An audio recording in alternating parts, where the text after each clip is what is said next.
My name is Theophile Bourgeois. I'm a tattoo artist, musician, and a native son of Southeast Louisiana.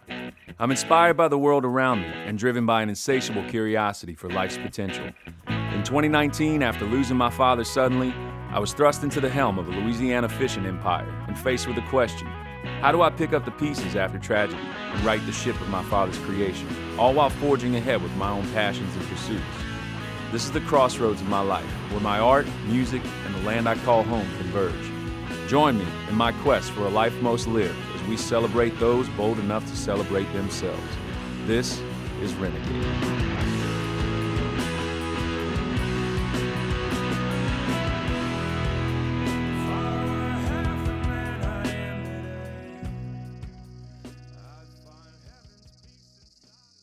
It's said that deep in the murky, stillwater bayous of Barataria, Louisiana, there lies many a treasure. Now, for being the known stomping ground of revered pirate turned pardoned defender of New Orleans, Jean Lafitte and his smuggling empire, it's safe to say that the treasures here are vast. But whether it's the fabled lost treasures buried centuries ago or the forgotten vestiges of early native civilization, lately there's been just one treasure whose alluring spells I can't seem to evade. The Sinker Cypress. Louisiana experienced the cypress timber boom in the late 19th century, and those that were industrious or crazy enough to endure the unforgiving terrain stood to make quite a living, but it wouldn't come easily. Loggers faced unimaginable hurdles to get the massive timber out of the swamp, and if snakes, alligators, and mosquitoes weren't enough, figuring out how to pull this colossal timber was the next challenge.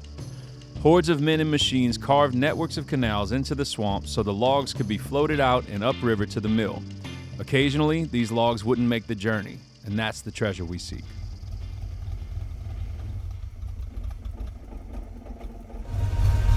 All right, this is the site of the first known satanic temple of Barataria. Satan! Did your fucking pentagram and shit, boy? You know you about to get up in that voodoo, baby. This be more. This bitch cursed.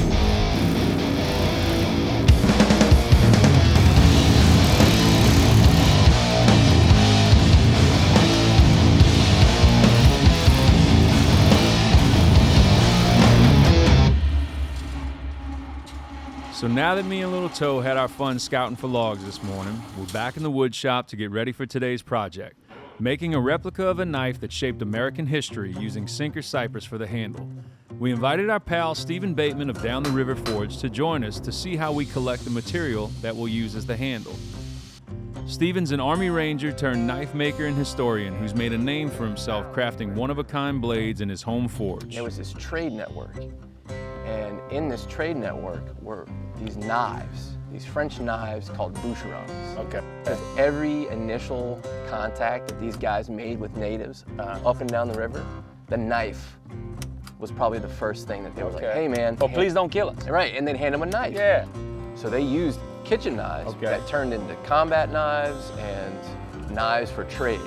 Okay. So like 18 Boucheron knives at one point in time could get you, you know, one pelt, one beaver pelt. Jesus. Come on, man. Ran pretty decent all morning.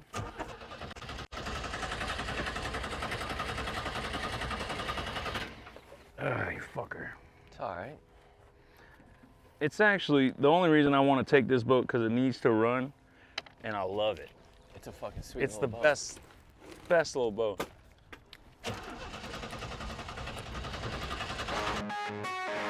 All right, sometimes you just gotta swallow your pride and let your son tow you back to the dock.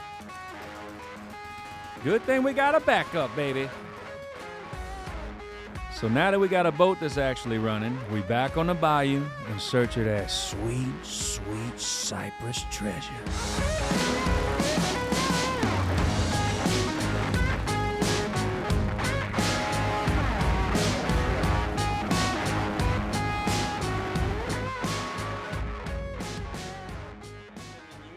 Absolutely, even more bro. so. Absolutely. There's a big fucking log sitting right there.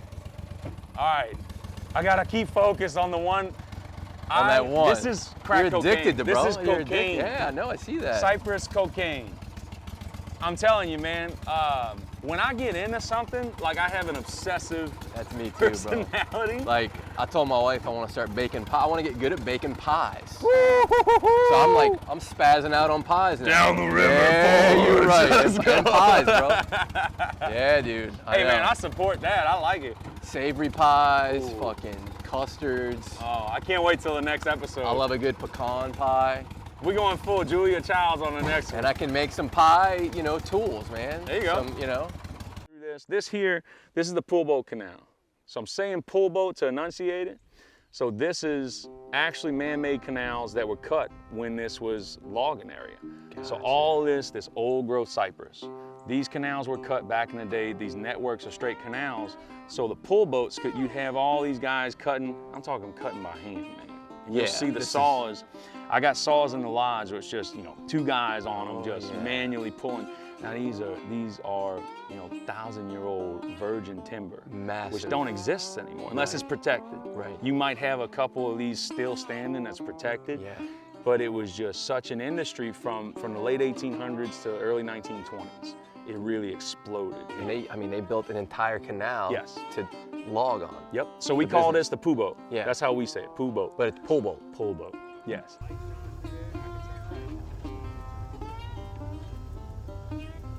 So I give it the first. See. Yeah. This will pull, but it's definitely like sandwiched in there pretty good. Yeah. So this could totally. It's a big boy. Come with.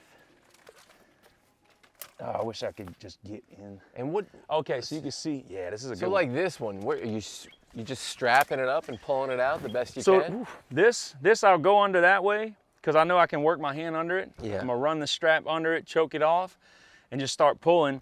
But as much as this is on land with this boat, oh yeah. So we probably about 12. Fuck. Let me get reset and tell you. It might come right out. Honestly, I ain't above strapping on this thing and try and pull it. All right. But we might have trouble getting this one out. Let's see. I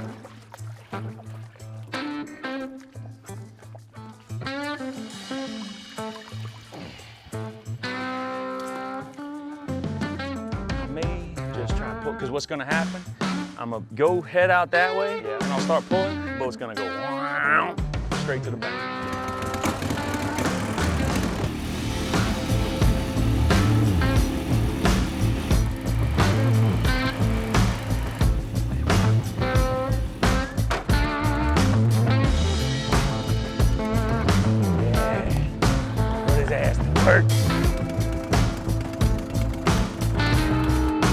So after a few pulls on this log, it's pretty obvious she ain't budging. So we're gonna pull the straps and keep searching. All right, let's try this out. I got one right up here that I think will come out easy. All right, so just up here is that other bad boy. I think it's a little more free. It's kind of bouncing around, so might not be so stubborn when we try and pull it. Oh yeah. You wanna come with me, Lord? This little guy is bouncing around. All right, let's come around and tie onto that one so we don't make an ass of ourselves on the YouTubes again. Oh, that gator got him, bro. Already, look at that little piece that broke off. Oh yeah, you can see. Yeah. See that beautiful lumber just sitting there? And look at that. Yeah. Oh wow, yeah, that's cool. You know, it's trash until you see what's right inside. Looks like a Nah, man. That's what I see. There you go. Turn it sideways. That's bro. what I see, talking. boy. Talking about the yum yum.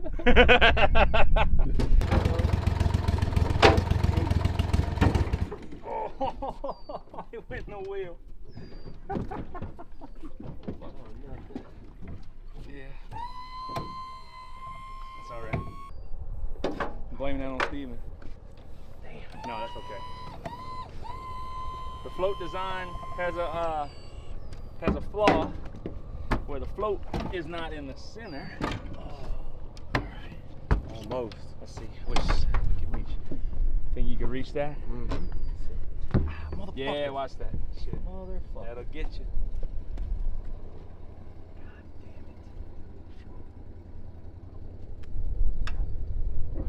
It's too tight. It's all right. No!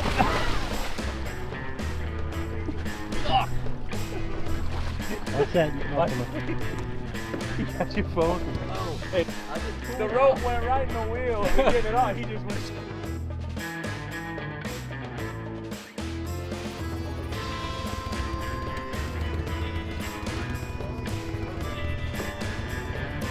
See the apple, but I don't. They ain't fucking. Woo! Better invoice Joe Harper Media for that phone, boy! This is a perfect opportunity to get a beeper. Did you sign the waiver? Oh, you didn't sign the waiver, Joe? Oh. No. Damn, bro. That's too bad. We had a phone restoration clause in the waiver. We officially logging, baby. We are logging. Got it. All right, Barn. Ain't nothing terrible happening today. Ain't nothing gonna stop us now.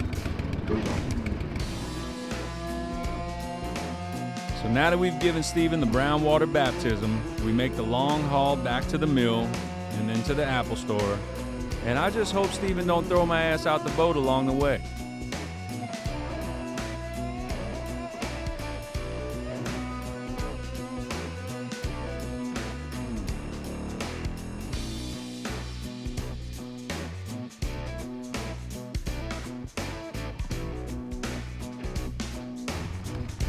So after a slow cruise, we're back to the dock to pull the log up the launch to see what we got. Now's the time that gets exciting, to see if we got trash or treasure. You just never know.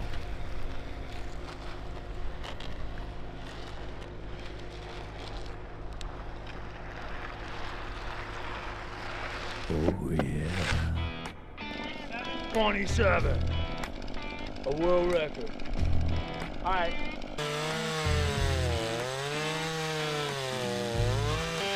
Now, the unsuspecting passerby may not see anything more than a nasty trash log waiting to destroy their lower unit.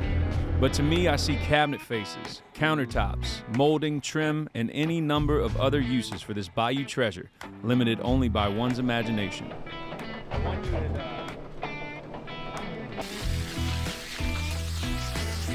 It's the thrill of that first pass on the mill, to see the beauty just beneath the surface that keeps me hooked and coming back for more.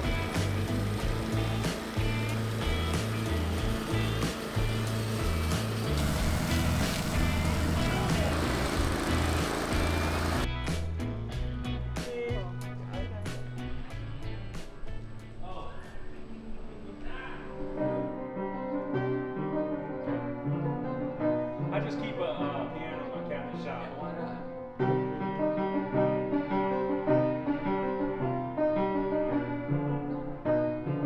You know, do that before I think about a build, I just come up and be like, I don't know what I want to do. I don't know. This Yeah. Let's see. is what I was thinking. Right on. Because the dimensions you told me seems much closer to this. This is perfect. This is ideal because I won't have to take this to the belt grinder. So this is actually drop off from my panels in my kitchen cabinets. All the door panels and the drawer faces. So because I'll show you actually this is perfect for the blade. This is gonna work great for handles. Hell yeah. Yeah, dude. Hell yeah. Appreciate you, bro. baby. Yeah, man. So it was a day well spent, welcoming a friend down to our backyard for a glimpse into the way of life that we hold dear and offering the chance to collaborate to create something new from relics of old. Now, after a long, wet day and a little time to dry, let's jump into the forge to see what Steven's cooked up. My dude, welcome. How you doing? Connection. Look, before I forge, I like to get a little jalapeno. Let me get a good one. Just to get the taste buds burning before we sweat our ass off. Don't leave me out. I don't fucking jalapeno. I'm gonna burn some shit up, dude. How's yours? Hot. Let's go, bro. Hot and bitter.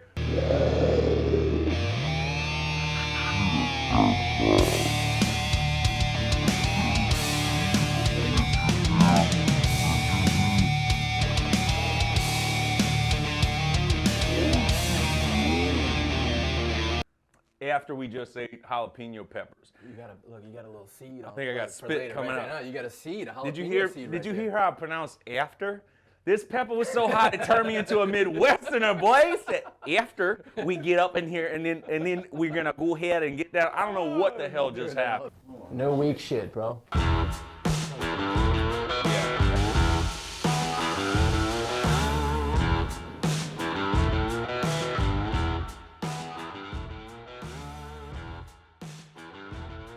So when I had brought up doing the blade out of cypress, or the handle out of cypress, Yeah. you were apprehensive, like it's so soft. Right, it's a really soft wood, and people have asked me that before, and I'd never used it. I've just heard Right. it's not the best for knife handles. Yeah. After working with the cypress, it was great. Like, Yeah.